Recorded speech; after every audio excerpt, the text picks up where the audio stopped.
And we are live. That worked beautifully. Okay, hey, everyone, it's session number 51 of Amplifying F Sharp. That means we had our big anniversary session 2 weeks ago with the great Scott Flushing.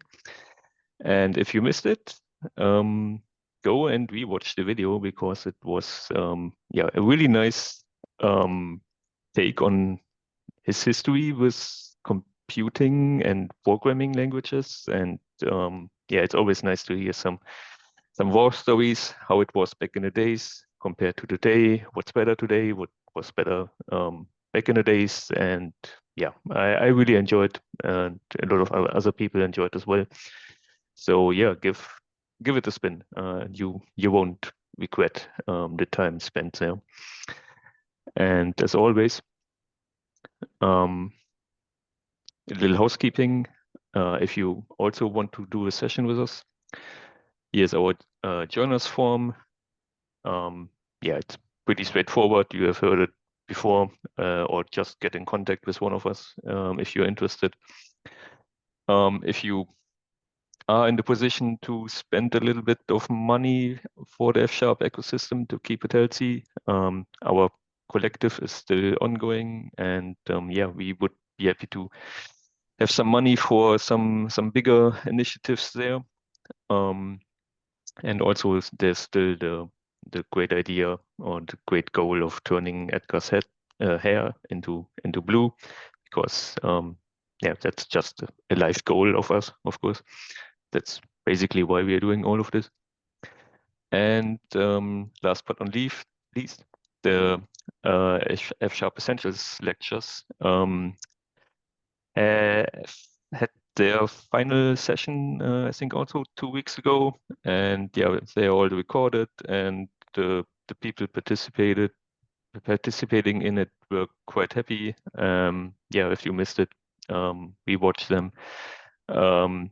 There's a lot of good groundwork, good basics, but also a little bit more for the advanced people. So good content. And thanks again to the people involved, to Ian, to Edgar.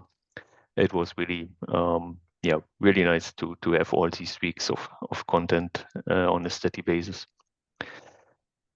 So speaking of content, today we have a special guest. It's Vlad, the head of the F# compiler team, and his topic will be FTRAP, the tree sitter implementation for F#, or the grammar for F#. It's an ongoing initiative. A lot of people are interested in it. A lot of people have a little bit of issues really understanding what it's all about. And Vlad is here to hopefully help us and the other people getting going with tree sitter. So I don't bore you anymore and give it up to Vlad. Cool. So hey everyone, I'm Vlad. As you know, thanks Dave for the introduction.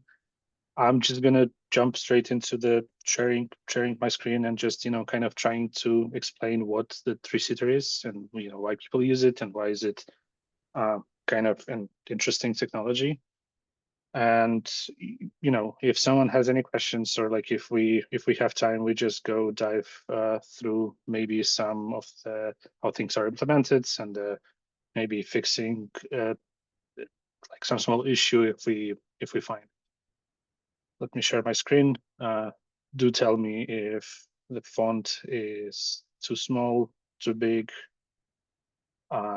So I hope you can see it. And from kind of I'm going to start from beginning, like what the tree sitter is. Tree sitter is the parser generator tool and the parsing library, incremental parsing library. It can build like specific syntax trees for a source file and update it, and then incrementally update it if only part of the tree has been changed. It's supported by, I think it's fully supported by Zed, Emacs, and NeoVim, might be Vim, I'm not sure. And I'm pretty sure there are like some third-party libraries for other editors. And from what I know, many editors are exploring the support of the loading custom three-seaters grammars. The good thing about it is can be compiled to virtually anything. You can get a WASM library. You can have dynamic library out of it.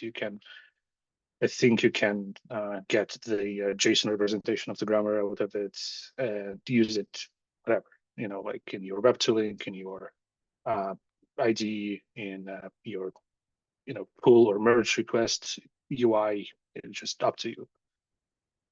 So Three-Seater for F# is a community project. It recently moved to Ionite. I'm pretty sure someone will drop the link in the comments or in the description if you're watching it in the recording. And it sort of has two main parts, which is grammar itself, grammar.js. Your typical JavaScript files based off of the latest 4.1 official spec, as well as some changes, for example, for static constraints for in this RTP inline functions. It's just a description, of the grammar, which you can find in your, in your typical grammar software. For example, here we see how the named module is getting described, module, and then like it dives down into additional stuff which is described in the same file. And then there is a file called scanner, which is a additional logic, which in case of F# accounts for white space sensitivity, indentation and indentation rules, and things like comments. I think they are special for the scanner. So that's the structure. You will find it on a GitHub under the Ionite. It's very easy to start with it. You just need an npm and a C compiler. I think it uses GCC or default CC, which is configured for your system. And then you just do npm. So sorry, it's the examples. We go to the Three-Seater. You just run npm install. It will.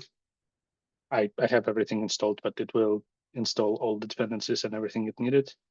And then npm run build, which should hopefully. Oh, nice. It builds the binary of the Three-Seater. You can continue. You can explore. Actually, you can explore everything it can do by just running npm run. So this command is custom. I added it for the sake of this demo or this presentation. But like others, as you progress, or like as you change the Three-Seater grammar, you may find all of those really helpful, especially parse and debug. As an example, so once you build it, you can straight start playing with it. So you can do npm run parse and pass it any F# file you want. So like I have the Three-Seater F# example, and then I think it's program fs. Perhaps examples.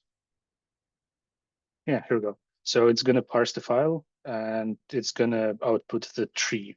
Trees in a Three-Seater are present by the S expressions, and the query language, which I will explain a bit later, also is a pretty much scheme, or like some sort of Lisp, some sort of S expressions. Three-Seater is mainly used for highlighting stuff and querying stuff. So, and both highlighting and querying are, implemented in the Lisp-like language, or like S expression like language. Highlighting is obvious, I hope. Like you declare a bunch of variables, or like you write a bunch of queries which you can extract, for example, the value declarations or function definitions, and then assign them to all of them into some sort of, assign them a variable. And then for that variable, you can say, oh, it's going to be red or it's going to be blue. And then, like the tree-sitter will do the rest for you, or like tree-sitter engine, which is running in your IDE, will do the rest for you. So you are responsible only for the classification. And the classification is usually well known per editor. Second thing is querying, and querying is kind of the same, but more interactive. For example, if you want to implement highlighting in your editor of something under the cursor, you can, you can highlight it, then pass it to the tree-sitter, and then find all the occurrences with the same name and highlight them. I will try to demonstrate it later. The specific F# tree-sitter implementation also has a bunch of tests. It's not by any means covering like the 100% of language. I even doubt it's covering 50% of language. This is the great place to start contributing. Even if those tests will contain errors, they are very helpful, because as people will try to change the grammar itself, they will see that something is breaking or like something is fixed. One example of the test I can show you here is, for example, we want to see how type definitions are parsed. So you see that the tests are just text files. From what I know, it's how it's usually presented in a tree-sitter tooling, or like in tree-sitter implementations. So we have a test, source code, and then the tree which we expect. So we have a bunch of them. You can just add a new one and do the run the npm test. Yeah, and it's going to just run everything. As you can see, it's quite fast. So what else? You can debug how the parsing is working by either running the npm run debug, and let's see if I can just debug and then path to the file, and you will see very verbose output of how it was going from character to character, and looking ahead and then trying to reduce some stuff, and the assigning things to the ranges, and in the end, what was the tree, the parse tree it resulted in. Very helpful if you stuck in some expression is not getting parsed correctly or as you expect, and you need to just debug it. You can narrow down as much as you want, and it's gonna parse this atomic specific thing. Let's see. I will talk a bit more about queries. I want to talk about a bit more about queries. For that, I'm gonna probably just open some example. Let's see.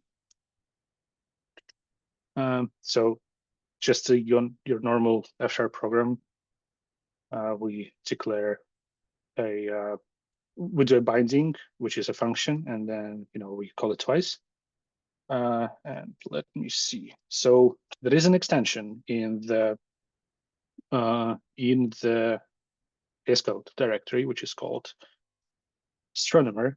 What it allows you to do is that allows you to load a custom language, like WASM module of the custom language, tree-sitter WASM module of the custom language, and then see the tree as you go and run queries against it. I think NVim also has, which is called tree-sitter Playground, and Emacs has something similar, but I haven't used it. So, oops. Let me reopen the file. So your typical program can actually just, I have prepared queries, but we can just try and figure something out ourselves. So for that, I want to go back to the repo and say npm run build wasm. So this is the custom command. Alternatively, you can do tree-sitter build -- wasm, I think. Yeah, so what it's going to do is going to download the Docker container for like which will have like every dependency to compile your thing to wasm, and going to pull the file to your local machine. You can see here that it it's your typical wasm file. So let's see, we can try and load thing here. So in VS Code, the identifier of F# is just F#, and do not be mistaken with the C#, which is with underscore. It took me a while actually to figure out why it's not working. So let's see, let's load our tree-sitter wasm module. I don't think it's going to say that it's loaded correctly, but yeah. So if we reload the tree, you on the right hand side, you see the sorry, if we reload the tree for the specific open file, we will see that it loaded up the tree for it, and you can just go through the declarations and applications and whatnot. So let's see if we can. So the simple queries for the tree-sitter are just as expressions. So we can try do something like we want to do all function or value definition before I execute it. So just to explain this, this name, this name function or value definition comes from grammar, from the JavaScript grammar in the tree-sitter repo. So if you try to find it here, you're going to find its definition here, which is literally says like, oh, it's going to start with a let or let bank. It's going to have a either body or a recursive keyword and the body. And if you go to the body, oh, it cannot navigate. Doesn't matter. So like if you will navigate to the body, you will see that the body definition will be something else. So it actually doesn't matter right now. So like if we go back to the to our query, we can just execute it and see it just highlighted the whole range of the function, like function definition. You can inspect it in the tree itself. You can just click it. It's actually a bad example. You can click it and it will highlight the whatever is under your cursor. Also, it's sometimes helpful to toggle the line numbers, and it's gonna just show you the what's up. But just function or value definitions is kind of useless. So let's try and extract the identifier of this thing. So what we can do is that we can have another expression, which is a function of value definition. In this function of value definition, we have function declaration left. So we want to do that or select it left, and then inside we have identifier. The usual thing with Lisps, just count your parentheses. And so it did select the whole thing because we just kind of told it to, because every we just say that the topmost left thing, it's like which is going to be kind of selected. But if you just want to extract the identifier, you need to kind of bind it. for the lack of the better word. And for this, I will need to go into my cheat sheet because I'm not super proficient yet with tree-seater queries. So the binding works. You just you just write a selector, and then after the thing you want to bind, you give it a name, starts with a @. So, and first it's gonna select the full expression, and then like when you gonna do the next, it's gonna filter out the say hello name. Sorry, the name or identifier of this thing. The tree-seater supports queries, which is helpful in the kind of scenarios when you need to do things more interactively using the tree-seater, like highlights or like get ranges of all things which are mutable or recursive. So as an example, again, it's a very artificial example, but bear with me. So we wanna, so here we're saying we wanna get every identifiers, every single identifier in the source code, and then we wanna give it a name, like bind its name to the FN ident name, and then apply a function EQ, which is just an equality, and say, oh, I want to iterate over every identifier which name is say hello. Let's try running it. So we have the declaration, we have the first occurrence, and we have second occurrence. It selects it twice, but I think it's a bug of this thing. I couldn't figure out yet because when I was running the same query in an NVim, it was just showing me this once. But maybe it's capturing identifier. It navigates you to that, and then it navigates again. It's if somebody can figure this out, let me know, because I'm it's kind of annoying, but I can deal with it. What else? We can so sometimes when you parsing something or like adding a support for certain language construct, or like you do the you want to fix something, there can be errors. And as an example, we can just go we can just go to the F# repo, to the source compiler, and get some. Let's see. Optimize sounds like a good one. We open Optimizer. We reload the tree.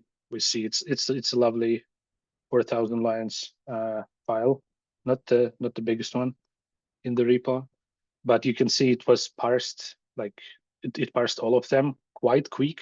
But you see the error here. It means that somewhere in a tree there is an error. So we see that like the first line starts with a line comment, and it parsed correctly, some impers declaration, and access modifier for the module. The problem is sometimes it's hard to find the error, and you don't want to scroll through the hundreds possibly of definitions. The easiest thing you can do is you can just use the query. You wanna go through errors, and the first one would be it's the hash bank, or sorry, hash directive, which is surprising actually to me that it doesn't support it. We can actually go and try and fix it, I think. Let's see. We open the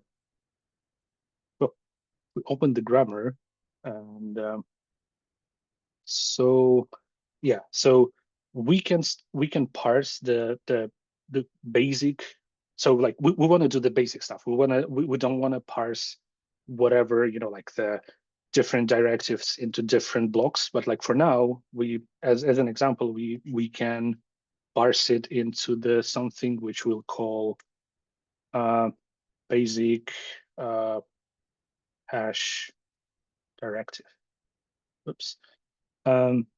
Which will be extras, and it will go to the scanner, like as in a, the scanner, like the custom scanner, and it will be handled there, or like, it will expect the that it's a special block, like a comments or block comments or XML docs. And by doing this, we will also be able to, in the like we will be able to support custom directives if they add it to the F# lexer and parser without changing the, like this grammar. So it's like it's just going to be a special thing. So next, we probably want to do, hold on. We want to probably find where the something like line comment is handled and add it there as well. So we want to have an external basic hash directive, and we want to do, oh yeah, and here is the actual kind of declaration. It's kind of for the like constant things which are in the source code and rarely in the resulting binary. Basic directive, and then we do a no, we do, what do we want to do? We want to do the lambda, which returns a regular expression, and we say we want it to be starting with a hash, and then anything except line ending, like any of those. It can be, it cannot be like a line ending. Probably something like this would work as well. And then something like but I'm not too keen about debugging regular expressions today, so let's just do this thing. Yeah, so hopefully it's right. And the last thing which we want to do is we want to go to source and the scanner, and here among the special like tokens, we want to do the basic hash directive. I hope I didn't mistype anything here because it would be embarrassing. I think that's it. That's it. That's all we should want to do. We can go back to terminal here.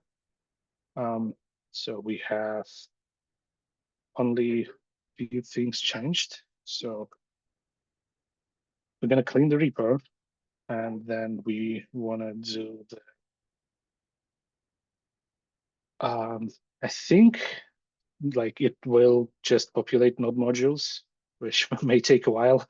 I shouldn't have done this, honestly. But yeah, like I wonder if anyone has any questions. It would be a good time to answer them. The grammar, that we are using for tree-setter, it is directly related to the parse FSY that we have in the F# compiler, right? So it is a way to see the mapping one-to-one. Is that right? Well, not kind of, not really, but ideally we probably want it nearly one-to-one, but it's just too different, like to the FSLexYAC. I think we wanted to have it kind of separately, and I'm not sure if we can. What would be the best way of ensuring that it's up to date? I don't think this was based on the parse FSY, but rather the specification. If you, as you may know, specification had the the very basic definitions of the what is the syntax, and I think it was based on that. Okay. Yeah. So this thing npm install is done. So now we do npm run build. It's going to take a bit, and then build wasm or tree-setter build -- wasm. Oh yeah, it's gonna take a bit. Let's see. Yeah. We switch to back to optimizer. We can go and register it again. So one thing unfortunately I think it doesn't support reloading. Oops, 3C3 F# was, and we reload the tree. Still an error, but let's see if it's the same error. So if def, oh no, it's not if def, it's if. So let's see. Actually, let's just query. That's the first one, and yeah, so now it's something else. As you can see, it's the double @ which is an operator. But now the debug is working. So like, you know, we can just go.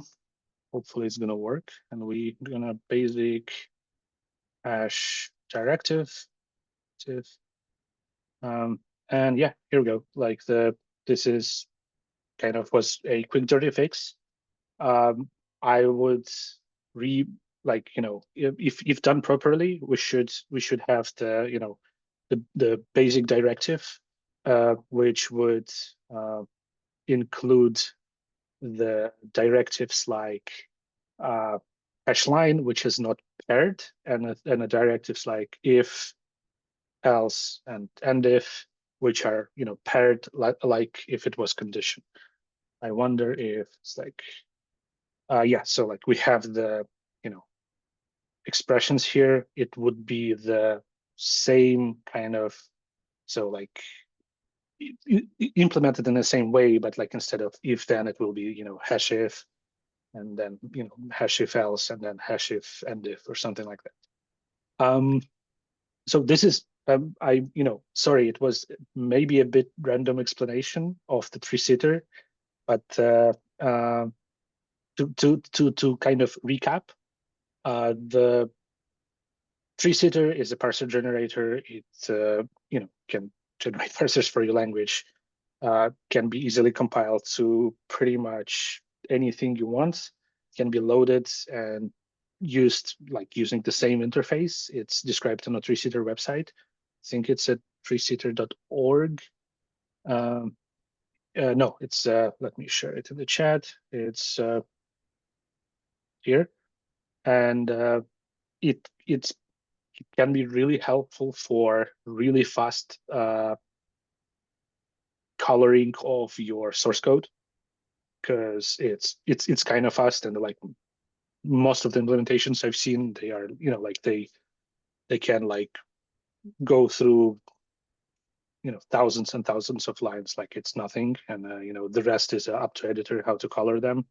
Second application is obviously the querying and running your stuff, like your custom commands based on those queries. Like, you know, like you wanna go through all the mutable variables in the current scope. You can do that. You know, like you can determine current scope using the, you know, the ranges, and like, you know, do the, you know, the next function, or like binding from the current scope, and then you can in this current scope see everything mutable and do something with it, or suggest user to do something. It's obviously not as good and powerful as semantic analysis or things like analyzers, because, you know, analyzers have much more stuff, or like much more knowledge about project. But you know, this is definitely something we would like to have, and you know, basically for reasons like, hey, we want to good F# support in Z, we want a good F# support in NeoVim, and, you know, together with a FS autocomplete, I think it's, you know, it would be good addition to the tooling. One more reason to have something like that. I'm sorry, I keep interrupting someone. There's yeah. There's a question from Robert on YouTube, just for confirmation. I think is the intent of three-seater to eventually replace the F# compiler's parser, or just to support tooling? I guess it's just tooling, right? It's just tooling, because well, multiple reasons. First one is that there are inevitably some quirks in the FSLX YAC and how the parsers work there, and it would be very hard work to to ensure that like they behave the same. Because like we care about backwards compatibility, and like we want to make sure that like you have your code, you update your SDK, and it's parsed the same way, and it selects the same way, and we compile it the same way. Regressions happen, but like it's much easier to manage in the like FSLX YAC, the existing one. Probably the other reason is we have expertise in FSLX YAC, and we don't yet have it in a tree-seater. Ideally, like in the ideal world, we would generate one from another. Like the one to take one as a source of truth and generate for example, the grammar.js and the scanner from the parse FSY, for example, or Lex FSL, or both. But I tried to explore it a couple of years ago, and it turned out to be like I kind of time boxed it for myself, and it turned out to be a much harder job than I anticipated.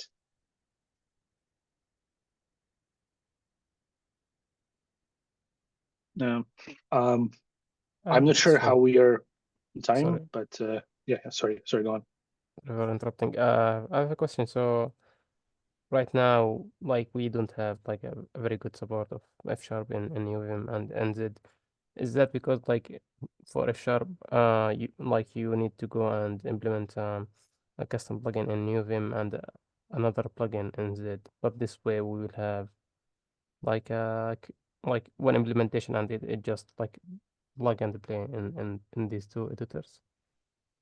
So the tree-seater is mostly about the kind of syntactic structure of the like support of the syntactic things in the editor, in the NeoVim, including like I know it has the highlighter plugin or the scoping plugin. I'm not sure how it's called, like, but this virtual line on the top, like sticky line on the top of your editor.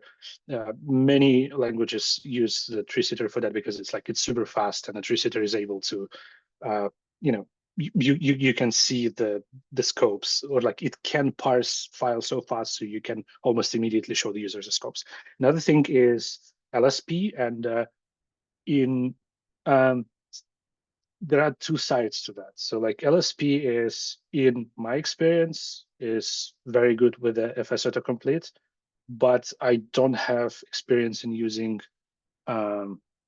multi-language solutions, which are like mixed C#, F#, maybe VBNet solutions, and I don't have experience in that.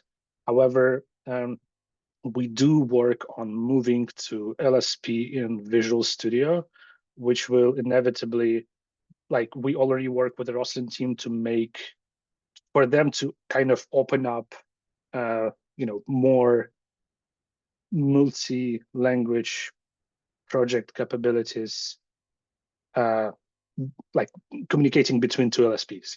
For example, FS Autocomplete, Ionide, and the Roslyn LSP, or whatever it's called now. So not entirely sure I answered your question, but the tree-seater will improve syntactic part of the like editors for sure, and like the other, like autocomplete and the diagnostics and the semantic highlighting, it's up to LSP. And again, like if you have any issues, let's like report them to the compiler repo or to the FS autocomplete repo, and we're just gonna go from there and try to fix it.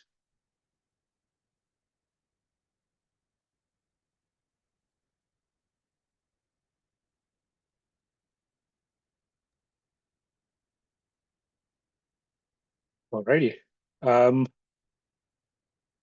Well, I don't think I can show you much more without like really diving into solving some issue, which may take hours. But yeah, just go ahead, and if you're interested in contributing or just exploring, go ahead and look at the TreeSitter GitHub website.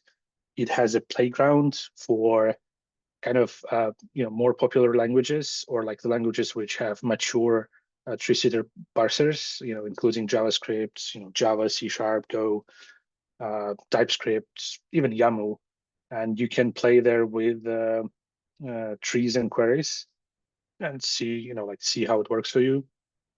And yeah, like if you have any if you want to contribute, I would say the easiest way of contributing, or the helpful and easy way of contributing, would be to contribute to tests. Because if you will start adding tests, it will start showing where the errors are, and it will be easier for people to see what they can pick up, and what they can try to fix, like in a kind of smaller bits and pieces. Question, Vlad. So basically, the way that you show us the error that you found into the optimizer FS was by using this plugin, but this plugin, right? So another way will be, as you mentioned, like write the unit test, run and see where that fails, and then kind of do the same process that you did, update the grammar.js, then the scanner, and then follow that same. Yes. So if we have a couple more minutes, I can quickly show. So we can go to the operators, and we can see, we can so we can just duplicate this test and say, we want to test add operator, and we want to say that what was it? Add. Oh, let's see. Can just paste the piece of code which is problematic, sort of, and which you can find either navigate to it here in the list just by clicking like any error, and I close the file, and that's why it's not navigating. And then you can say here that you expect the error, and then you to the npm run test, see if it fails. Yeah, so oh yeah, so see, now a bunch of tests are failing because we added a basic hash directive, and now it's parsed as a being on top of the file. So we might want to update those, and I think that at least it should have, it should have the way of how to update those test files, hopefully. I don't recall that, unfortunately. I haven't looked at the README for a long time. So yeah, like we have this test, for example. This is the baseline. I will just, for the sake of time, like for the sake of not getting too much of the extra time, I just go and paste it here, and we have this baseline. We can so once we run test again, it's gonna just not fail, because we say like, oh, this is what we expect, and errors are part of the expected baseline. And then you can start. My approach is usually I can just go here, create new file. Whoops. Create a new file, just paste it here, reload the tree. Will it reload? Oh, it needs to be saved. So if I will go and save it as a test fs, yeah, so it's gonna parse into the error, and I can see that I can find the error And yeah, so it's like add. I see. Unfortunately, it does not. Yeah, so it's this thing. So you can even like narrow it down to something like this. And it doesn't care about like if the variables have been declared, if they, like if they are in scope, because it's like purely syntactic. So now you like narrow down to the whatever, like the application expression. You can even like go like, hey, I just need this, maybe this is enough. And then like you have something in application expression. So let's see. In the grammar, so we have a, let me just fully expand it. No, so application expression. Then we have, yeah, one of the problems is that whichever file you focus, the astronomer will start to running the tree-sitter for it. Now it's running for JavaScript, and maybe it's a good idea to like either have it in a console or in a separate window. And Vim has better tooling, but I'm not the biggest fan.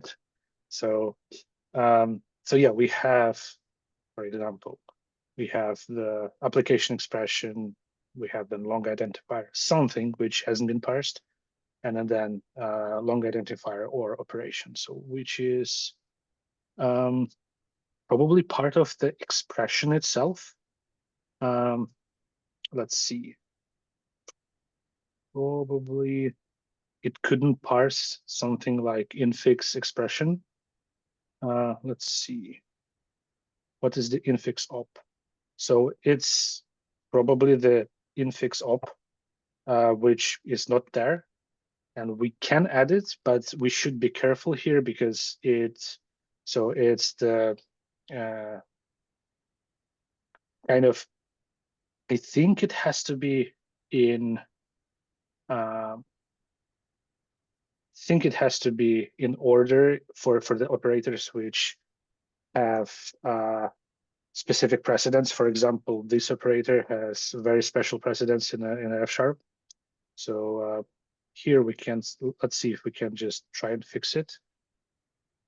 So we still have our file, still have error. So now we need to rebuild. Let's see. Oops. Oops, no, I don't want to test. I want to npm build was. Hopefully it's going to rebuild it. Let's see. No, first I want to do npm run build to see that it's gonna generate. Yeah, it's generated the JSON grammar, and it should generate parser grammar, but parser grammar is very, so this file is auto-generated and it's checked in. So whoever wants to use it in their editor, they don't have to download all the sources and generate it and then compile. They can just have the parser and the scanner and just use the GCC or CLang or whatever. So just build them. So, and then I can, let's just remove the tree-sitter wasm. We can just build the wasm. Gonna take a bit. Yeah, really interesting. I'm really seeing a path to contribute to tree-sitter with this, because before, yeah, I was doing a lot of changes, but some of the changes were auto-generated, and I really didn't know, what needs to be checked in or what's not. Yeah. So now I think it's in a good place where the git ignore kind of covers everything. So whatever you made a change, did the build, whatever's changed, you can include into your pull request. So let's see if it works. Actually, I have no idea. So we reloaded it. Do we want to reload the tree? Probably yes. And now we have infix expression with operator included. So like it's small fixes. we probably want to make sure that like they make sense, which here it is, right? Because like we have infix operator, which is, you know, at, and we just made it work. So now if you run tests, it's gonna fail with you know, like the tree diffing here is not the greatest, honestly. But which actually may be something which we can improve as well. You know, how do we diff, and like if we can kind of diff it in a smart way. Anyway, so if we go, let's see, what do we want to? Oh, yeah, we want to go here, and we want to open the operators test, and you know, like we probably don't care about any of this anymore. And wait, so last time I was updating those baselines were by hand. Maybe it's gonna be great to have a something like, let's see if we can figure this out right now. So we have test is running 3-seater test. Maybe there is something like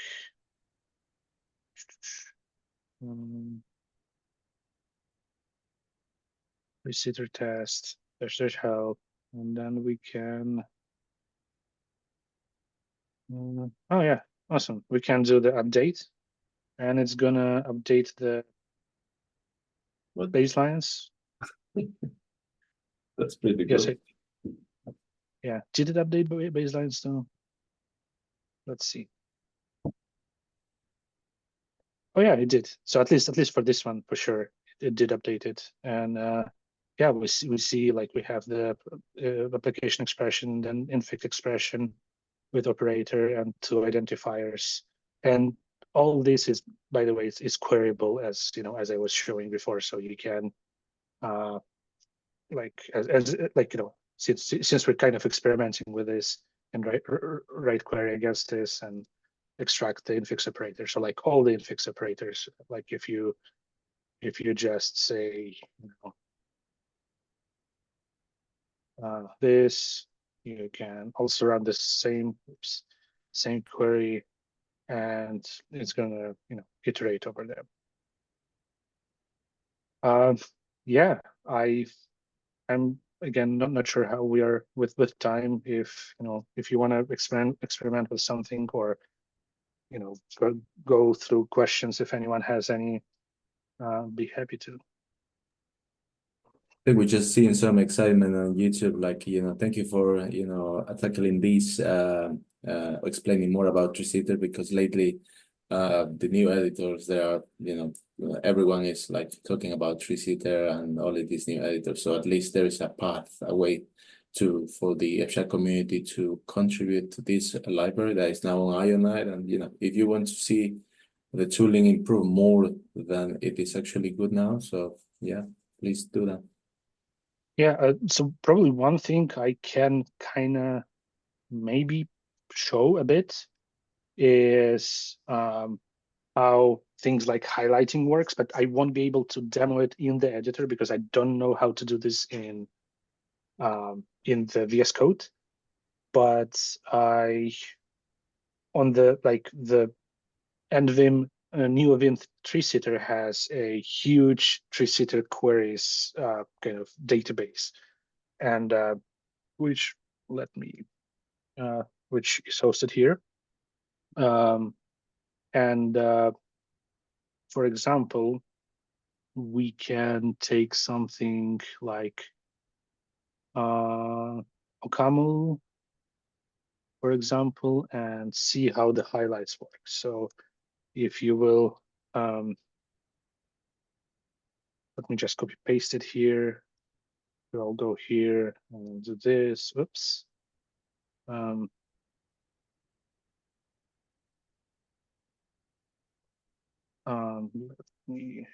me see that.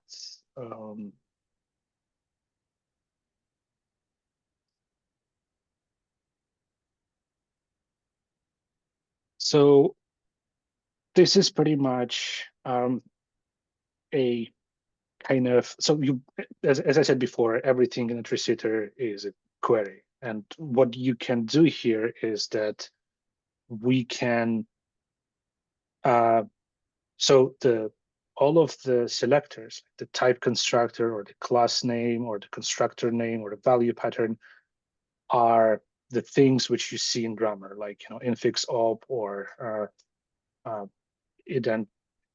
identifier or line comment, block comment. So those are, these are declared in your tree sitter grammar. And what you can do is you can say you wanna classify type constructor as type built-in, and these things, they are, I would think that they are editor specific. So editor can then take the ask the tree sitter and say like, hey, give me all the ranges for the type built-in, and then apply the styles, whatever you want, any style, whatever you want for them. And then you filter for like the type, like the built-in types are only those, the int, native int, format, lazy T, whatever. You then can say that everything which is module name or module type name, either of type of module. Anything class name, class type name, type constructor is of type. And you then classify, you can classify keywords. You can classify the keywords for types, keywords modifier, like we have, mutable, rec, private, public for methods, etc. Same for functions, same for conditional exceptions, etc. And you can classify operators, and then editors can use those things to pretty much, again, color or navigate or highlight stuff. And this is also something which could be helpful for the tree sitter for F#. And arguably, people may have opinions about that. Arguably, I think that we should follow whatever is the standard for the tree sitter grammars. Like, we like what would be the example? The let's say type, record type definition, or type definition. So like we use type definition, whereas OCaml can be probably using, let's see, type. Yeah, they just use the just keyword type. Maybe it would be worth it to rethink some of those names. And but yeah, it's up to like it's up for discussion, and like is it worth it or not. But yeah, like the highlights is declaring common queries is very helpful, especially for like if we will, excuse me, if we want to say like, oh, like we want to work out of the box for Z or for Fleet or for you name it, the the standard queries for highlighting, the standard queries for like locals and indentations might be a must. There is also a, yeah, sorry, go. So being more in line with what the existing OCaml entry in the database of NVim does would make our jobs easier down the line to come up with our own entry there? Well, I would say not like OCaml, but like go and explore what other languages do and how they classify, and maybe take kind of inspiration from that, because like it will be easier to argue about like how it should look, how the tree should look like. Okay. Again, personally, I would say also one of the things for one of the applications for the tree sitter, and I think it's a great application, is language injections. Language injections is that, like, for example, in a markdown document, you have OCaml or Rust or PHP or whatever. You can just use tree sitter to parse it, like this particular block, and use its tree sitter and queries to like color everything properly, which is quite handy. So yeah, I hope it was not too randomized, like my explanations, and hope it's kind of clearer now. Reach out to me, I'm on Slack or Discord, or even GitHub. If you have any questions, I'll be happy to help to figure out. I'm also, I'm still learning some things as well. So like, my apologies if something is here not accurate or like not 100% accurate. Please let me know if there's anything.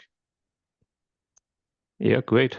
I don't see any more questions. Is there? You have like 5 seconds now to voice them.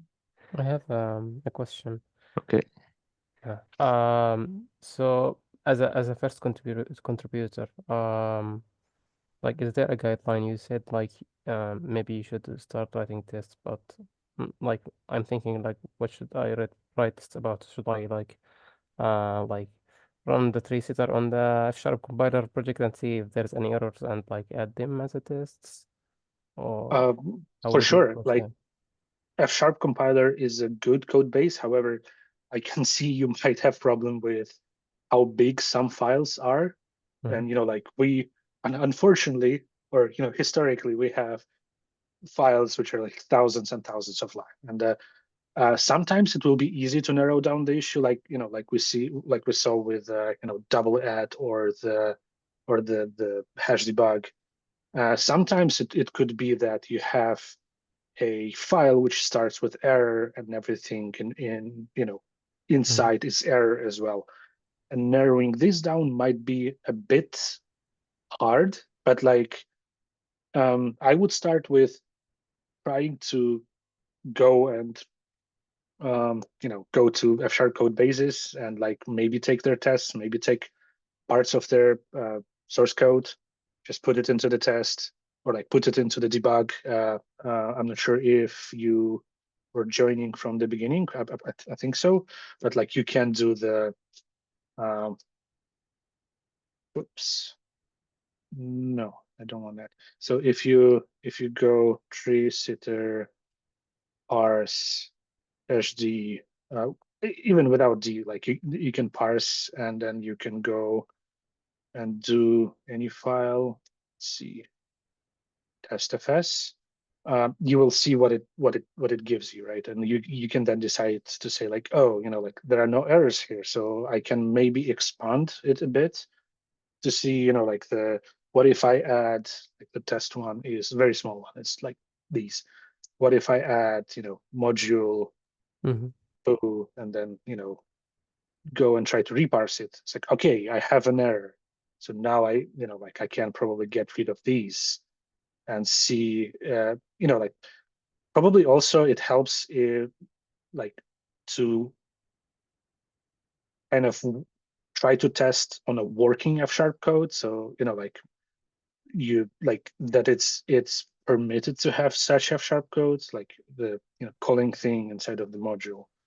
And then like if it gives an error, it's like, okay, this makes sense. So like, we kind of at least know what to work with and like what's the error. And you can go and see the like reload the tree, see the error, and the error is in line from the equal sign to the end of the file, and you can go and see, all right, so it's probably when it's parsing module. So you can go here and you can find module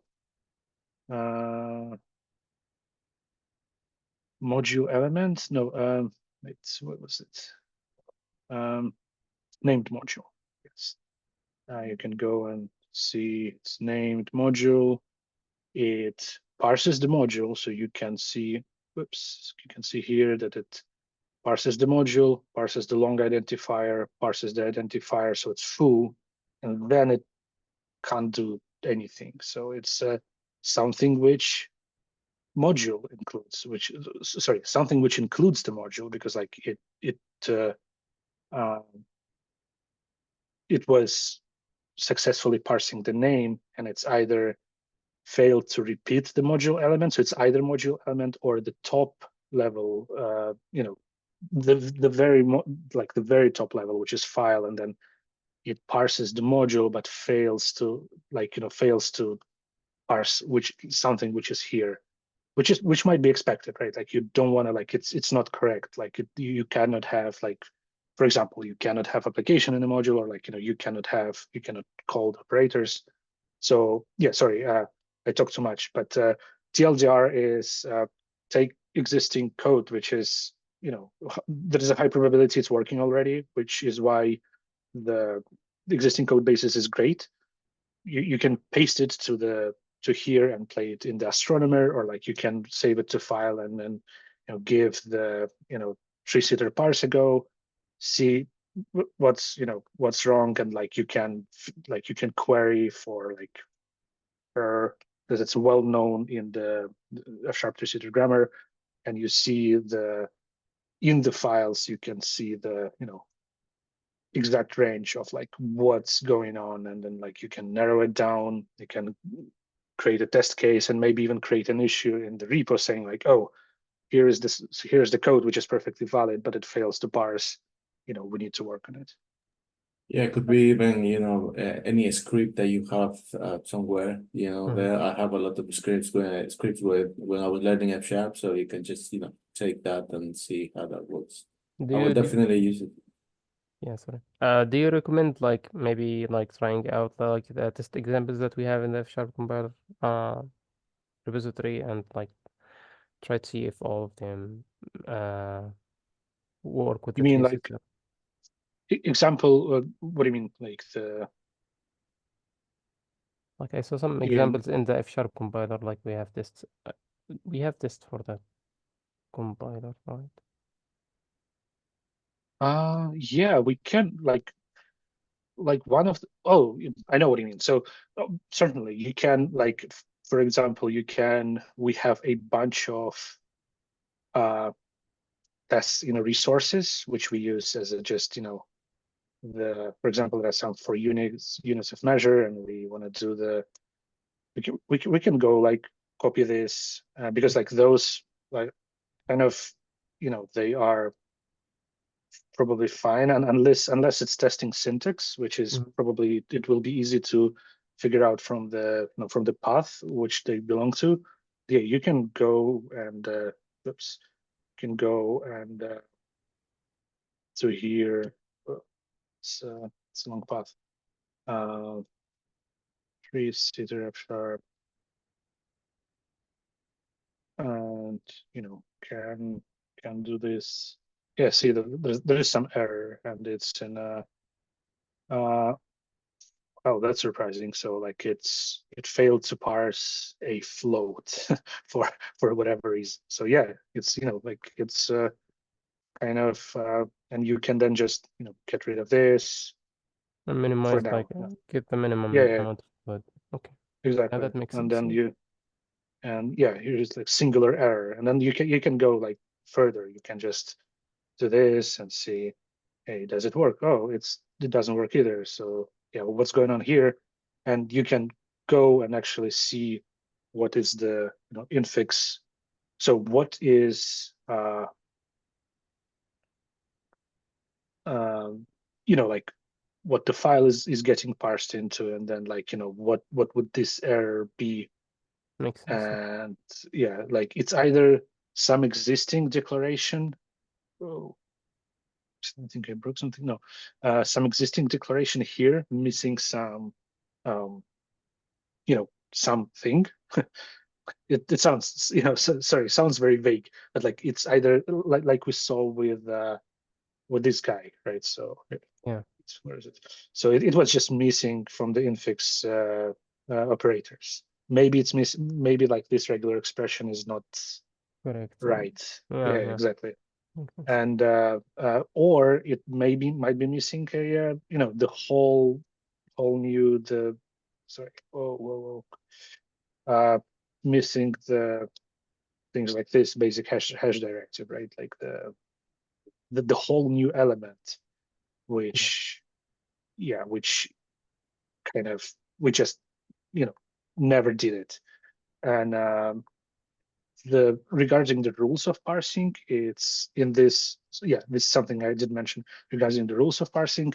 In the Grammar.js, it's pretty much top down, so you can see like, this is the file. This is what the file can have. Like it can have repeated compiler directive, and then named module or namespace, but only one, which like repeat one means it's only one namespace per file, or many modules. And then you go into named module, and named module can have, or it should start with a module, then optional access modifier, then the name, the field meaning like you giving the field name, and then you assign it like the key value, assign the identifier, and then module element. Module element is a something of those.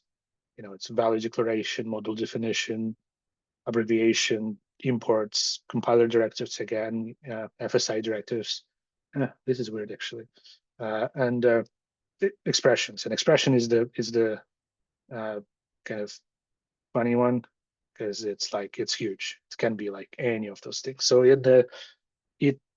it kind of feels a bit overwhelming at first, but like the more you work with it, the more it kind of clicks, and like everything comes together, because it's just like it's a thing can contain a thing and should not contain other thing, and with like all the kind of permutations you have, scope things, you have choices, you have just sequences of things, you have the precedence, left, right, and then just kind of declare like the constant one. Then what else? Like you can declare your own expressions. So if for whatever reason you wanna treat some indent like in a special way, you can say like my indent equals, or sorry, my indent is a specific constant string, and then it will be parsed in a specific way. So yeah, it's like a lot of things you can do with it, and but yeah, sorry, go on. Nice stuff. I'm excited.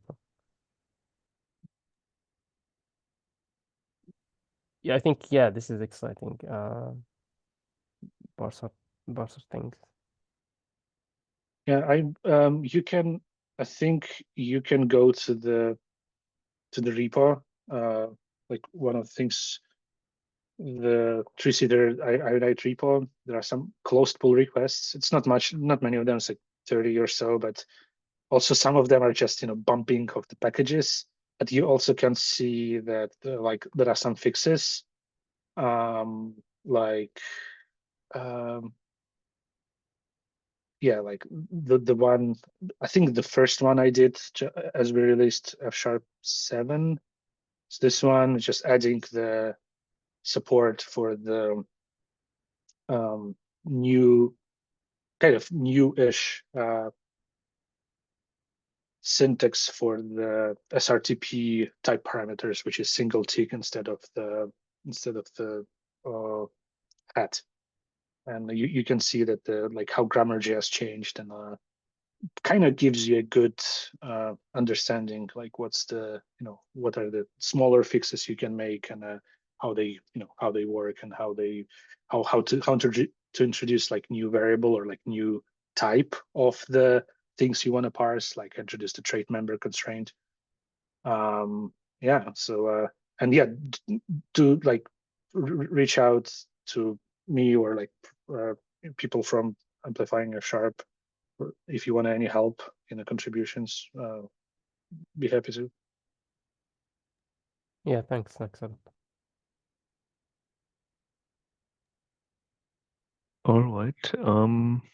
I don't see any questions in the chat. Any questions from people in the call?